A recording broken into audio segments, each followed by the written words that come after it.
Assalamualaikum warahmatullahi wabarakatuh. Halo teman-teman semua, perkenalkan nama saya Ulfanul Jakia. Di video ini saya akan membahas tentang komponen kurikulum yang kurikulum PAI, yang dimana di dalamnya itu ada tujuan, isi, strategi pembelajaran, dan evaluasi. Yuk kita mulai saja. Nah, ada yang tahu apa sih yang dimaksud dengan komponen kurikulum PAI? PAI itu pendidikan agama Islam. Jadi komponen sering didefinisikan sebagai bagian-bagian atau unsur-unsur yang saling berkaitan dan saling mempengaruhi antara satu bagian dengan bagian yang lain dalam sebuah sistem. Nah, dengan demikian antara satu komponen dengan komponen lainnya tidak dapat dipisahkan, karena komponen kurikulum ini adalah bagian-bagian penting dalam pembelajaran yang saling berhubungan dan tidak bisa dipisahkan. Contoh sederhananya gini ya, seperti membuat masak. Kan masak itu ada bahan, cara memasaknya, tujuan dan hasilnya itu harus ada supaya apa? Jadi masakannya enak. Nah, komponen ini juga saling berkaitan antara satu dengan yang lainnya, yaitu komponen tujuan, isi, strategi pembelajaran, dan evaluasi. Jadi komponen-komponen tersebut baik secara sendiri-sendiri maupun secara bersama-sama menjadi dasar utama dalam upaya mengembangkan sistem pembelajaran. Nah, di sini saya akan menjelaskan tentang tujuannya, isi, strategi pembelajaran, dan evaluasinya itu seperti apa. Nah, dalam kurikulum atau pembelajaran, tujuan memegang peranan penting karena tujuan akan mengarahkan semua kegiatan pembelajaran dan memberi warna setiap komponen kurikulum lainnya. Intinya, tujuan itu sebagai arah atau hasil yang ingin dicapai dalam pembelajaran. Sebagai contohnya nih, guru ingin siswa bisa menjadi membaca Al-Quran dengan benar. Nah, itu adalah tujuan kan. Jadi tujuan kurikulum dirumuskan berdasarkan dua hal. Yang pertama, perkembangan tuntunan kebutuhan dan kondisi masyarakat. Yang kedua, didasari oleh pemikiran-pemikiran yang tertera. Ya, jadi pada pencapaian nilai-nilai filosofi ini terutama falsafah negara. Misalnya, kurikulum di sekolah dibuat agar siswa memiliki keterampilan yang sesuai dengan kebutuhan zaman, seperti kemampuan digital dan berpikir kritis atau menyesuaikan kebutuhan masyarakat. Selain itu, kurikulum juga dirancang untuk menanamkan nilai-nilai seperti kejujuran, tanggung jawab, dan cinta tanah air sesuai dengan falsafah negara. Nah, dalam kurikulum pendidikan dasar dan menengah 1975 sampai 1976, tujuan pendidikan memiliki klasifikasi dari mulai tujuan yang sangat umum sampai tujuan yang khusus bersifat spesifik dan dapat diukur, yang kemudian dinamakan kompetensi. Jadi tujuan pendidikan diklasifikasikan menjadi 4, yaitu tujuan pendidikan nasional, TPNT, tujuan institusional, tujuan kurikuler, instruksional atau tujuan pembelajaran. Nah, tujuan pendidikan nasional ini apa? Ya, tujuan bersifat paling umum dan merupakan sasaran yang harus dijadikan pedoman oleh setiap usaha pendidikan.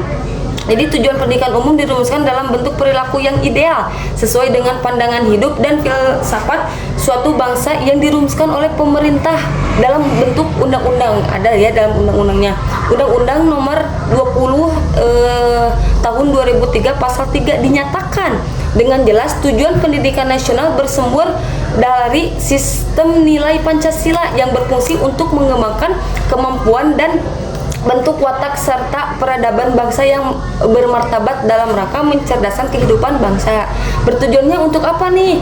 Jadi bertujuannya berkembangnya potensi peserta didik agar menjadi manusia yang beriman dan bertakwa kepada Tuhan Yang Maha Esa, berakhlak mulia, sehat, berilmu, kreatif, mandiri, dan menjadi warga negara yang demokratis serta bertanggung jawab. Nah, tujuan pendidikan nasional merupakan tujuan jangka panjang yang menjadi dasar dari segala tujuan pendidikan nasional, baik pendidikan formal, informal, maupun pendidikan non-formal. Nah, ada juga tujuan institusional, adalah tujuan yang harus dicapai oleh setiap lembaga pendidikan. Tujuan institusional ini merupakan tujuan antara untuk mencapai tujuan umum yang dirumuskan dalam bentuk kompetensi lulusan setiap jenjang pendidikan. Misalnya nih, standar kompetensi pendidikan dasar, menengah, kejujuran, dan jenjang pendidikan tinggi sampai tinggi ya. Intinya tujuan ini itu di tujuan di tingkat sekolah. Yang ketiga adalah tujuan kurikuler, adalah tujuan yang harus dicapai oleh setiap bidang studi atau mata pelajaran. Nah, dengan demikian setiap tujuan kurikuler harus dapat mendukung dan diarahkan untuk mencapai tujuan institusional sendiri. Yang keempat ada tujuan instruksional atau tujuan pembelajaran. Tujuan ini merupakan bagian dari tujuan kurikuler, dapat didefinisikan juga sebagai apa? Kemampuan yang harus dimiliki oleh peserta didik setelah mereka mempelajari materi pelajaran tertentu dalam mata pelajaran tertentu dalam satu kali pertemuan. Jadi ini mah satu kali pertemuan. Karena hanya guru yang memahami kondisi lapangan tersebut, termasuk memahami karakteristik juga peserta didik yang akan melakukan pembelajaran di suatu sekolah atau madrasah. Maka menjabarkan tujuan ini pembelajaran adalah tugas guru tersendiri. Ada juga menurut Benjamin S. Bloom dalam bukunya yang berjudul Taxonomy of Education National Objective Handbook yang terbit pada tahun 1956, bahwa taksonomi ini tujuan pendidikan pada domain kognitif adalah tujuan pendidikan yang berhubungan dengan kemampuan intelektual atau kemampuan berpikir. Seperti apa nih? Seperti kemampuan mengingat dan kemampuan memecahkan masalah pada domain kognitif. Jadi menurut Benjamin S. Bloom tersebut ada enam tingkatan atau tatarannya. Yang pertama pengetahuan atau knowledge adalah kemampuan mengingat dan kemampuan mengungkapkan kembali informasi yang sudah dipelajarinya atau recall. Kemampuan pengetahuan ini merupakan kemampuan taraf yang paling rendah. Terus yang kedua pemahaman atau comprehension. Pemahaman adalah kemampuan untuk memberi arti pada suatu objek atau subjek pembelajaran. Nah, kemampuan ini juga memahami akan mungkin terjadi apabila didahului oleh sejumlah pengetahuan atau yang tadi knowledge itu. Ya, oleh sebab itu pemahaman lebih tinggi tingkatannya dari pengetahuan. Jadi pemahaman bukan hanya sekadar mengingat fakta doang ya, tetapi berkenaan dengan kemampuan menjelaskan, menerangkan, menafsirkan, atau kemampuan mengungkapkan makna arti suatu konsep. Jadi intinya ya. Terus ada juga penerapan application. Penerapan adalah kemampuan untuk menggunakan konsep prinsip. Nah, prosedur ada situasi tertentu. Jadi kemampuan menerapkan merupakan tujuan kognitif yang lebih tinggi tingkatannya dibandingkan dengan pengetahuan dan pemahaman. Jadi tujuan ini berhubungan dengan kemampuan mengaplikasikan sesuatu bahan pelajaran yang sudah dipelajari. Seperti apa nih? Teori, rumus-rumus, dalil, hukum, konsep, ide, dan lain sebagainya ke dalam sesuatu yang lebih konkret. Yang keempat ada analisis atau analisis. Jadi kemampuan ini menguraikan atau mengiris-iris suatu bahan pelajaran ke dalam bagian-bagian atau unsur-unsur serta hubungan antara bagian bahan itu. Analisis ini juga merupakan tujuan pembelajaran yang kompleks yang hanya mungkin dipahami dan dikuasai oleh siswa yang kemampuan memahami dan menerapkan. Jadi analisis berhubungan dengan kemampuan nalar. Oleh karena itu apa? Ya, jadi biasanya analisis ini diperuntukkan bagi pencapaian tujuan pembelajaran untuk para siswa tingkat atas gitu. Terus ada juga sintesisnya, kemampuan untuk menghimpan atau meramu bagian-bagian ke dalam suatu keseluruhan yang bermakna, seperti merumuskan tema, rencana, atau melihat hubungan abstrak dari berbagai informasi yang tersedia. Jadi sintesis ini merupakan kebalikan dari analisis. Kan kalau analisis itu mampu menguraikan menjadi bagian-bagian, maka sintesis adalah kemampuan menyatakan unsur atau bagian-bagian menjadi sesuatu yang utuh. Jadi kemampuan analisis dan sintesis merupakan kemampuan dasar untuk mendapatkan, mengembangkan atau menciptakan inovasi dan kreasi baru. Selanjutnya ada evaluasi atau evaluation. Jadi tujuan ini yang paling tinggi dalam domain kognitif. Tujuan ini berkenaan gitu ya dengan kemampuan memberikan pertimbangan terhadap sesuatu berdasarkan maksud atau kriteria tertentu. Dalam tujuan ini terkandung pula kemampuan untuk memberikan suatu keputusan dengan berbagai pertimbangan dan ukuran-ukuran tertentu. Jadi untuk dapat memiliki kemampuan ini memberikan penilaian dibutuhkan kemampuan sebelumnya. Nah, ada 3 tingkatan tujuan kognitif ya. Yang pertama yaitu pengetahuan, pemahaman, dan aplikasi yang dikatakan sebagai tujuan kognitif tingkat rendah. Itu sedangkan ada juga 3 tingkatannya berikutnya, yaitu yang tadi analisis, sintesis, dan evaluasi merupakan tingkatan tujuan kognitif tingkat tinggi. Jadi intinya ya, pengetahuan mengingat, contohnya menyebutkan rukun Islam, terus pemahaman mengerti, contohnya menjelaskan arti zakat, terus penerapan mempraktikkan, contohnya melaksanakan sholat. Jadi kita harus mempraktikkan gitu.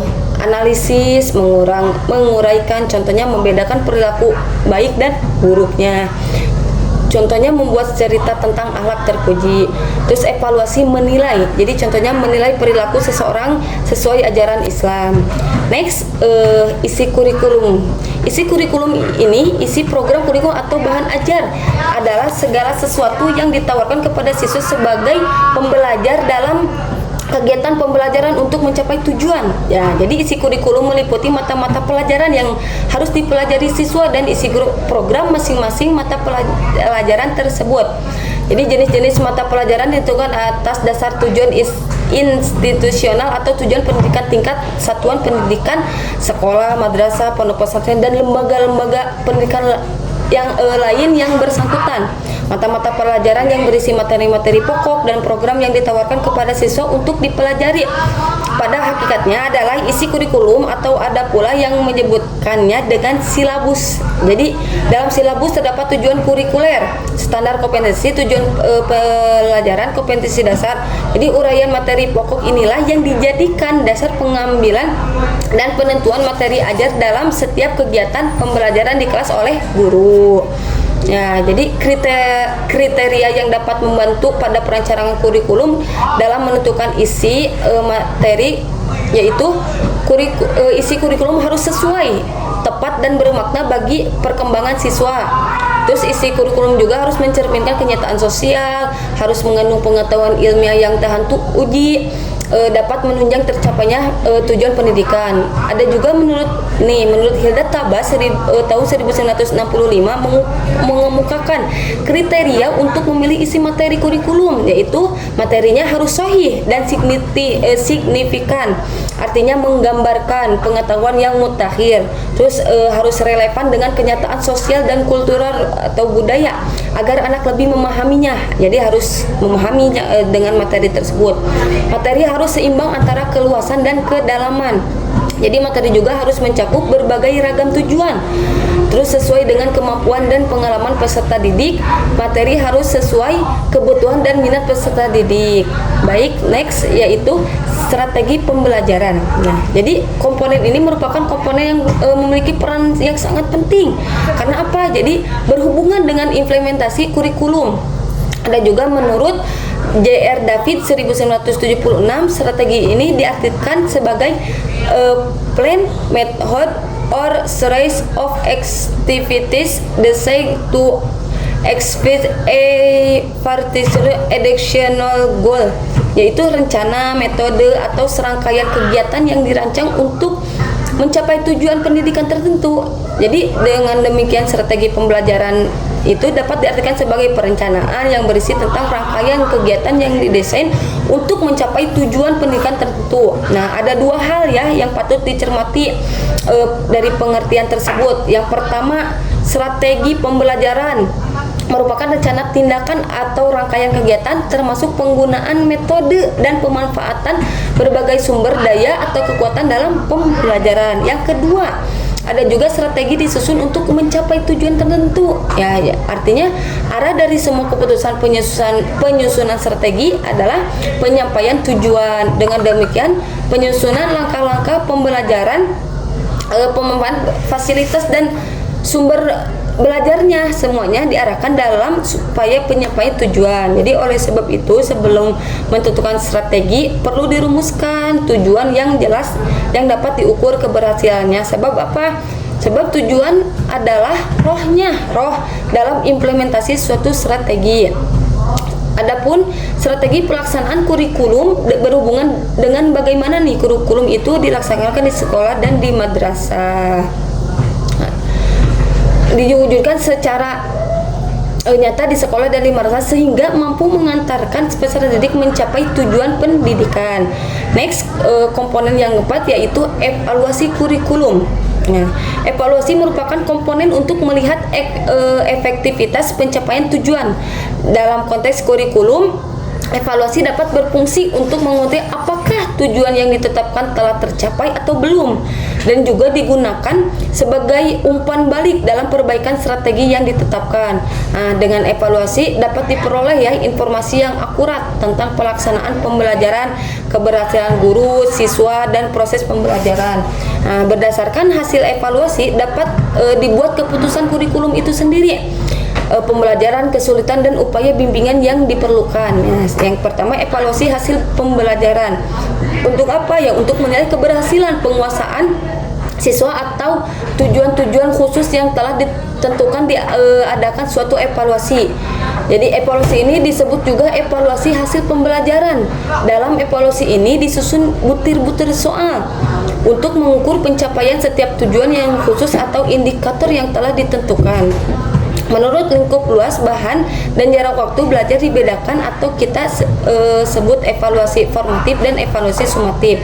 Jadi evaluasi formatif ditujukan untuk menilai penguasaan siswa terhadap tujuan-tujuan pembelajaran dalam jangka waktu yang relatif pendek. Nah, tujuan utama dari evaluasi formatif tersebut sebenarnya lebih besar, ditunjukkan untuk menilai proses pembelajaran. Contohnya nih, guru memberikan kuis singkat setelah menjelaskan materi, tujuannya untuk apa ya? Untuk melihat apakah siswa sudah paham atau belum. Nah, sekarang evaluasi sumatif. Evaluasi ini ditujukan untuk menilai penguasaan siswa terhadap tujuan-tujuan atau kompetensi yang lebih luas sebagai hasil usaha besar dalam jangka waktu yang cukup lama atau 1 semester, 1 tahun, atau selama jenjang pendidikan. Contohnya ujian semester. Tujuannya untuk apa ya? Mengetahui hasil belajar secara keseluruhan. Terus ada evaluasi pelaksanaan pembelajaran. Evaluasi dan pembelajaran bukan hanya hasil belajar, tetapi keseluruhan pelaksanaan pembelajaran yang meliputi evaluasi komponen tujuan pembelajaran, materi pelajaran, strategi atau metode pembelajaran. Ini seperti komponen evaluasi pembelajaran itu sendiri. Nah, ada juga BIM DKK tahun 1967 menggunakan model CIPP atau ya CIP. Model evaluasi ini paling banyak diikuti oleh para evaluator. Karena apa? Model evaluasi ini lebih komprehensif jika dibandingkan dengan model evaluasi lainnya. Ini model CIPP adalah model evaluasi yang bertujuan membantu guru atau kepala sekolah dalam mengambil keputusan. Model ini disebut juga decision oriented evaluation, berorientasi pada pengambilan keputusan.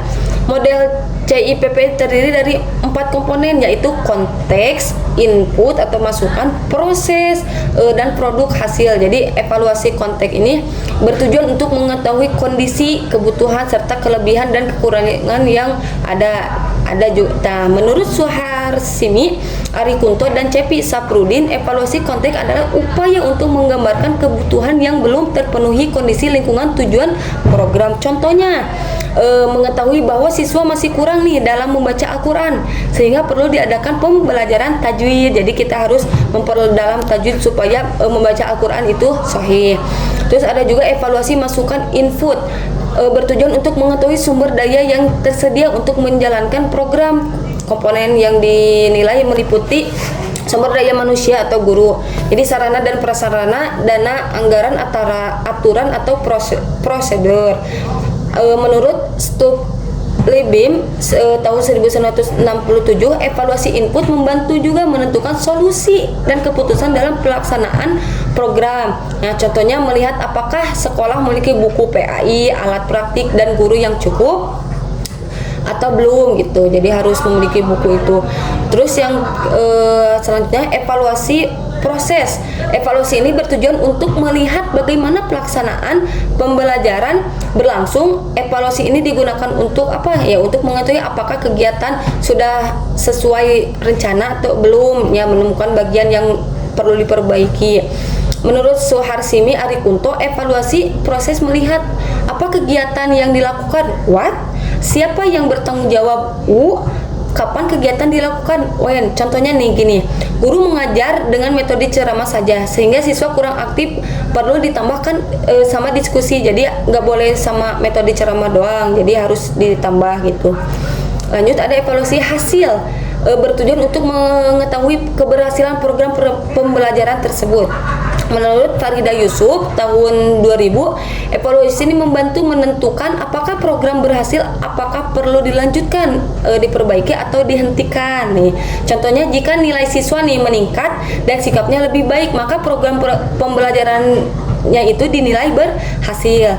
Jadi dapat disimpulkan bahwa komponen kurikulum PAI terdiri dari 4 bagian utama, yaitu tujuan sebagai arah yang ingin dicapai dalam pembelajaran, isi kurikulum sebagai materi yang dipelajari siswa, strategi pembelajaran sebagai cara untuk mencapai tujuan, evaluasi sebagai alatnya untuk menilai keberhasilan pembelajaran.